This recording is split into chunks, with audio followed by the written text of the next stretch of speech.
Lundi 1er mars, France 5 dévoile en début de soirée, dès 20h50, Mourir d'Alzheimer. Le film franco-italien réalisé par André Cayatte dévoilé en 1971 est l'un des grands succès du cinéma puisqu'environ 5,9 millions d'entrées en salle ont été comptabilisées au total lors de sa sortie. Celui-ci s'inspire d'un véritable fait divers, il relate l'histoire vraie de Gabriel Russier, rebaptisé Daniel Guénaud dans le film, joué par Annie Girardot, une professeure de lettres à Marseille qui en 1968 s'était éprise de l'un de ses élèves, Christian Rossi, âgé de 16 ans et étudiant en seconde. Dans Mourir d'Alzheimer, ce dernier se nomme Gérard Le Guen et est interprété par Bruno Pradal.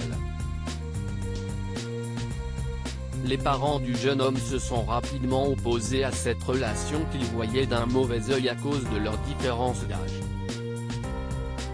Mais le jeune homme n'a pas souhaité rompre et a préféré l'amour en s'installant, dans un premier temps, chez Gabriel.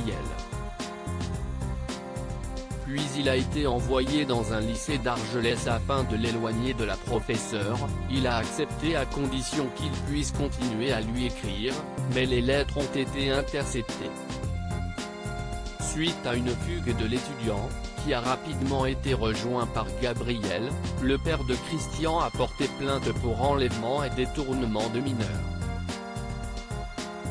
Descente aux enfers pour Gabriel Russier. Gabriel a été incarné une première fois à la prison des Baumettes, en 1968, pendant 5 jours. Puis en avril 1969, suite à une nouvelle fugue de Christian, elle a passé 50 jours en détention pour avoir refusé de dévoiler où était caché le jeune homme. 3 mois plus tard, en juillet, elle a été jugée devant le tribunal correctionnel de Marseille et condamnée à 12 mois de prison avec sursis, à 1 500 francs d'amende et 1 franc de dommages-intérêts symboliques pour les parents. Après être tombé dans la dépression, Gabriel a mis fin à ses jours le 1er septembre 1969 par intoxication au gaz.